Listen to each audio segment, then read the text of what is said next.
Hello everyone, welcome back to maths maxim. So आज हम topic cover करेंगे types of simultaneous equation. ये हमारी क्लास 4th होगी यूपी टीजीटी पीजीटी मैथ्स की। इससे पहली क्लास में हमने पढ़ा था how to find out rank of the matrix.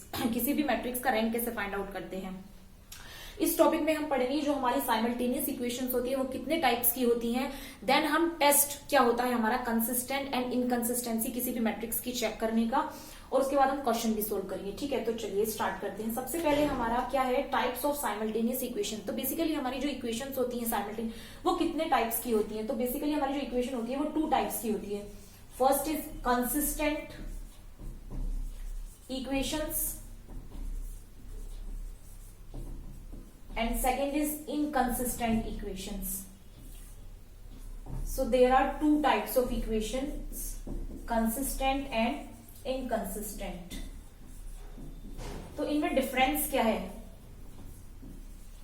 Means आप कैसे पता लगाएंगे कि जो आपकी इक्वेशंस है वो कंसिस्टेंट है या फिर इनकंसिस्टेंट है। तो देखिए बेसिकली डिफरेंस क्या होता है। कंसिस्टेंट इक्वेशंस कौन सी होती है, the system of linear equations which has at least one solution is called consistent equations. ठीक है, वो हमारी linear equation, system of linear equation जिसका कम से कम एक सॉल्यूशन हो, वो क्या कहलाती है हमारी कंसिस्टेंट इक्वेशन। ठीक है, तो हम देखते हैं फिर क्या होगा।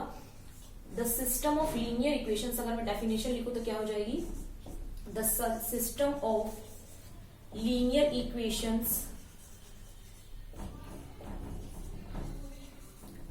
which has at least one solution, which has at least one solution. What does it mean?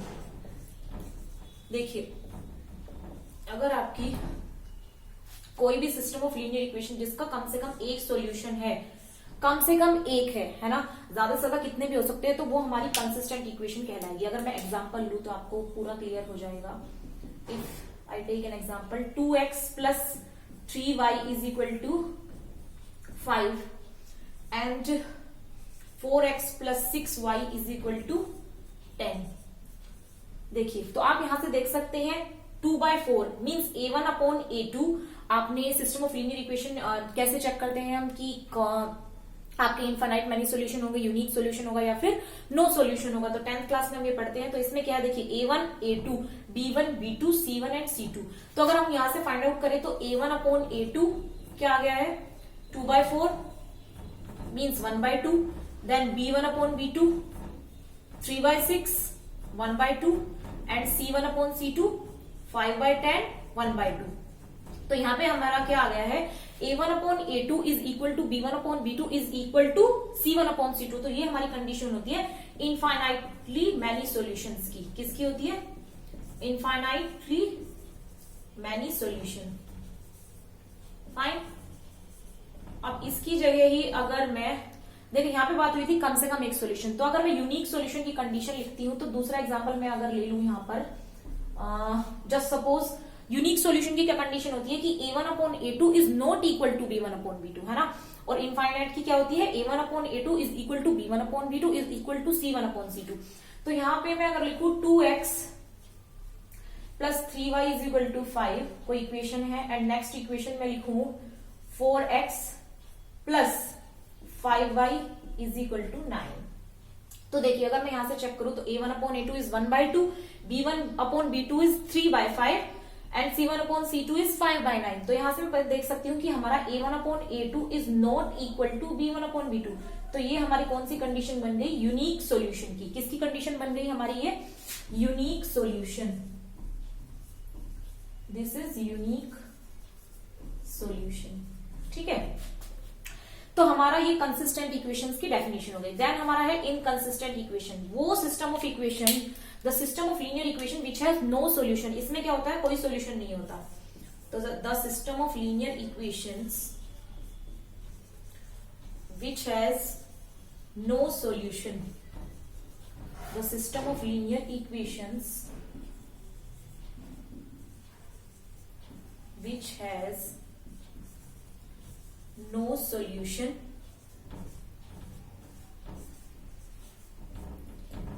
is called inconsistent equation. तो अगर मैं एग्जांपल लूं, if I take an example, 2x plus 3y is equal to 5 and 4x plus 6y is equal to 9.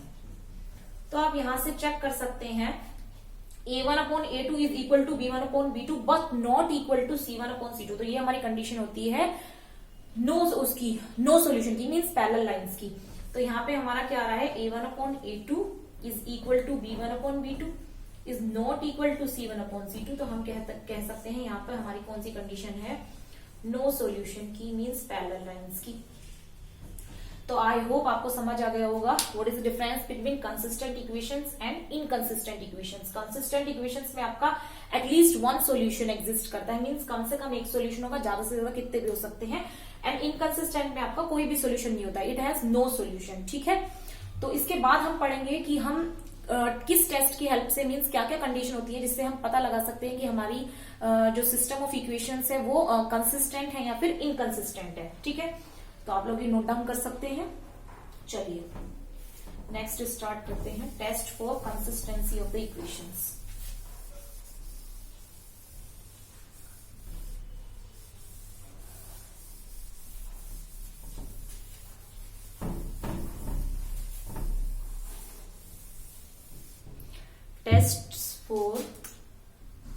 Test for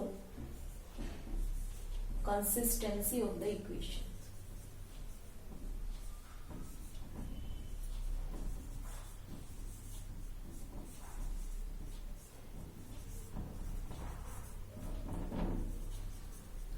देखिए अभी मैंने आपको दो type बताए साइमल्टेनियस इक्वेशन के, first is consistent and second is inconsistent.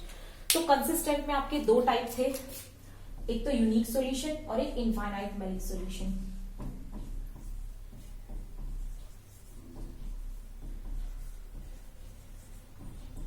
तो इसके कितने टाइप थे आपके, फर्स्ट इज यूनिक सॉल्यूशन. तो देखिए यूनिक सॉल्यूशन की आपकी क्या कंडीशन होती है, अगर आपका कोई भी system of linear equation consistent है और उसका क्या यूनिक सॉल्यूशन है, तो आपका रैंक मेथड से आप कैसे पता लगाएंगे, क्या टेस्ट है आपका. यूनिक सॉल्यूशन में आपका क्या होता है, rank of matrix A is equal to rank of matrix C which is augmented matrix. मैं क्वेश्चन की हेल्प से आपको समझाऊंगी. Augmented matrix is equal to N. यहाँ पे ऑगमेंटेड मैट्रिक्स को मैं ए बी ऐसे ये लिख सकते हैं. तो यहाँ पे एन क्या होता है आपका, नंबर ऑफ अननोन्स.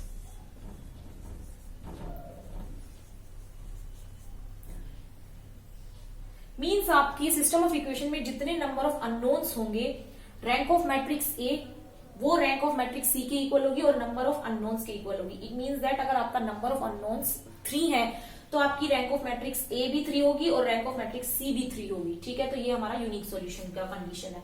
नेक्स्ट है आपका infinitely many solution. Infinitely many solution. तो इसकी आपकी क्या कंडीशन, देखिए इनफाइनाइटली मैनी सॉल्यूशन की आपकी कंडीशन है rank of matrix A is equal to rank of matrix C is equal to R less than N. For some N minus R assign variables assign some arbitrary values. कहने का मतलब क्या है कि इसमें क्या होगा आपका इनफाइनाइटली मैनी सॉल्यूशन में, जो आपकी मैट्रिक्स ए है उसकी रैंक और मैट्रिक्स सी की रैंक दोनों की इक्वल होगी, लेकिन नंबर ऑफ अननोन से एन से मीन्स कम होगी. मीन्स अगर आपका नंबर ऑफ अननोन्स 3 है तो आपकी rank of matrix A is equal to C 1 भी हो सकती है, 2 मीन्स 3 से कम होगी. और यहाँ पे n माइनस आर वेरिएबल्स जो है, इनको हम कुछ वेरिएबल्स जो है ये इनको हम असाइन कर सकते हैं कुछ arbitrary values. Assign some arbitrary values.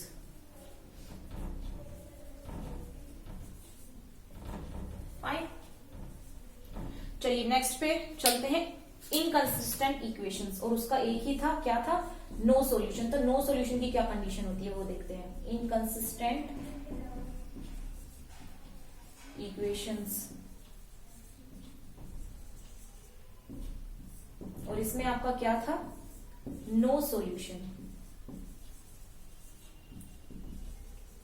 तो आपकी नो सॉल्यूशन की क्या कंडीशन होगी, नो सॉल्यूशन में आपका rank of matrix A is not equal to rank of matrix C. Means जो ऑगमेंटेड मैट्रिक्स है आपकी सी, उसकी रैंक और मैट्रिक्स ए की रैंक आपस में इक्वल नहीं होगी। ये आपकी कंडीशन है किसकी?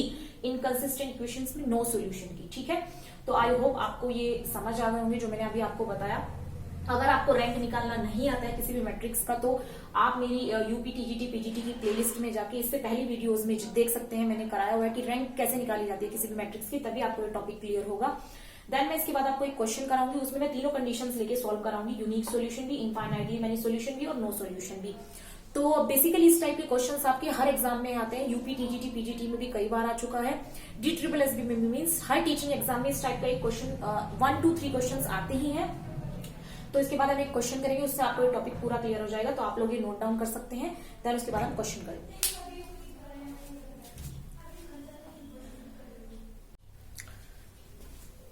चलिए तो हम क्वेश्चन सॉल्व करते हैं। क्वेश्चन क्या है? For what values of alpha and beta the following simultaneous equations have unique solution, infinitely many solution and no solution. तो हमारी कौन कौन सी इक्वेशन यहाँ पे गिवन है? x plus Y plus Z is equal to 5, x plus 3y plus 3z is equal to 9, x plus 2y plus alpha z is equal to beta. तो हमें alpha और बीटा की वैल्यूज निकालनी है यहाँ पर, ये तीनों कंडीशंस लगा के। चलिए पहले सॉल्व करते हैं। तो यहाँ पर क्या हो जाएगा? ax is equal to b। ये आपकी जो साइमल्टेनियस इक्वेशंस है ये सबको सॉल्व करनी आती होंगी। तो हमारे यहाँ पर मैट्रिक्स ए क्या हो जाएगी? 1 1 1 1 3 3 1 2 and alpha. Then what is matrix X X Y Z, and what is matrix B 5 9 beta. तो पहले हम अपनी क्या करेंगे? ऑगमेंटेड मैट्रिक्स लिखेंगे, that is C which is equal to AB। तो दिस इज ऑगमेंटेड मैट्रिक्स। तो ये क्या बन जाएगी हमारी? 1 1 1 5 1 3 3 9 एंड 1 2 अल्फा बीटा। तो हमें यहाँ पर एलिमेंट्री ऑपरेशंस लगा के अपनी मैट्रिक्स को पहले रिड्यूस करना है ना। तो कोशिश करेंगे कि जो हमारे लास्ट रो की फर्स्ट रो एंट्रीज उनको 0 बना सके। तो कौन कौन से ऑपरेशन लगाएंगे? अगर हम R3 goes to R3 minus R1 लगाएं and R2 goes to R2 minus R1 लगाएं, तो देखिए क्या मिलता है हमें, कौन सी क्या मैट्रिक्स मिलेगी। पहली रो हमारी सेम रहेगी 1 1 1 5, then what we get 2 4 0 1 alpha minus 1 and beta minus 5। ये हमारी मैट्रिक्स बन गई है। अभी हम इसको रिड्यूस करेंगे, तो आगे कर ऊपर कर देंगे।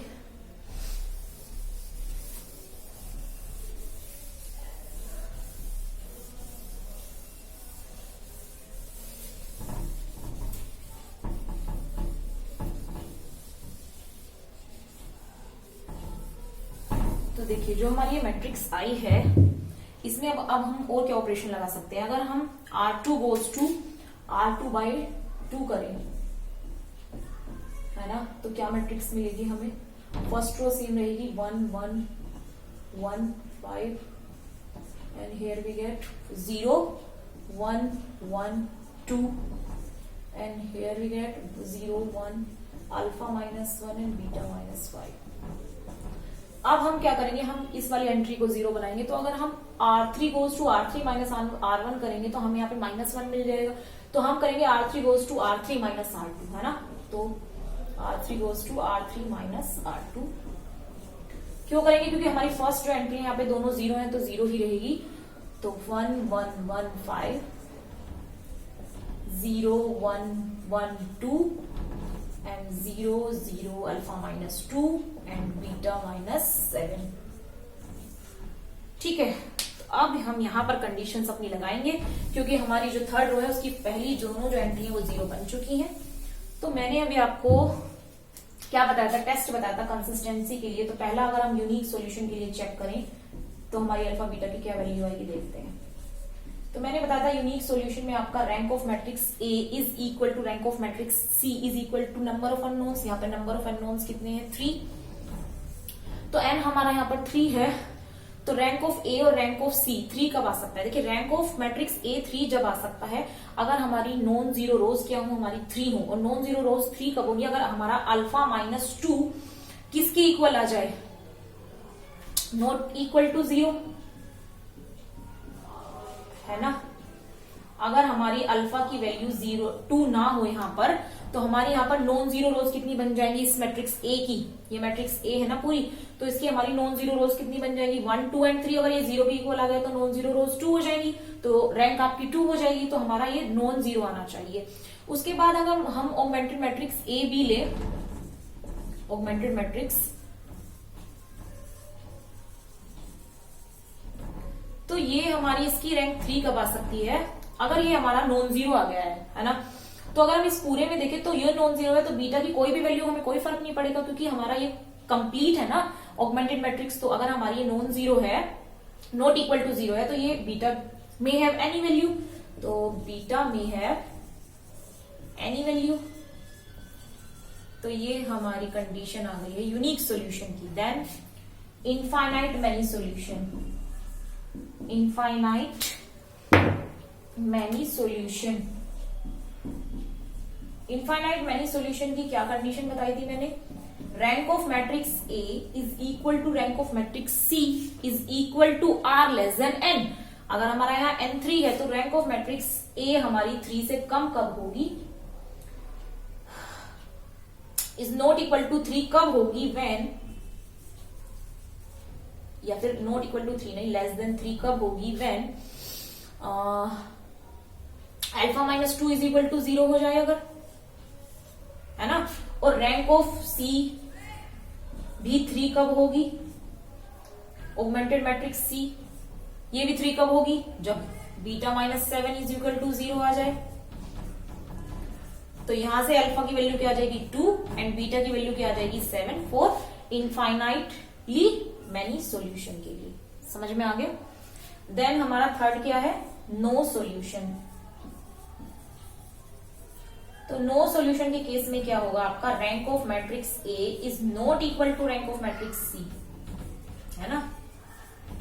तो उस केस में क्या होगा, हमारी रैंक ऑफ मैट्रिक्स ए अगर मैं 2 प्रूव कर दूं और रैंक ऑफ मैट्रिक्स 3, तो दोनों आपस में इक्वल नहीं होगी। तो ये 2 कब होगी, जब alpha minus 2 is equal to 0 and beta minus 7 is not equal to 0। तो यहां से अल्फा की वैल्यू क्या आ जाएगी 2 और बीटा की वैल्यू 7 के इक्वल नहीं होगी। तो ये मैंने आपको बेसिकली तीनों कंडीशन बता दी हैं for unique solution, for infinitely many solution, for no solution. Question आपको एक कंडीशन भी दे सकता है, क्वेश्चन में आपको एग्जामिनर 2 भी या तीनों भी दे सकता है, लेकिन मैंने ये क्वेश्चन में आपको तीनों इसलिए कराएंगे जिससे कि आपको ये टॉपिक कंप्लीटली पूरा अच्छे से समझ आ जाए। सो I hope this topic and this video will be very helpful for all of you. So if you like this video, then please hit on the like button and also subscribe my channel. Also share this video and thank you.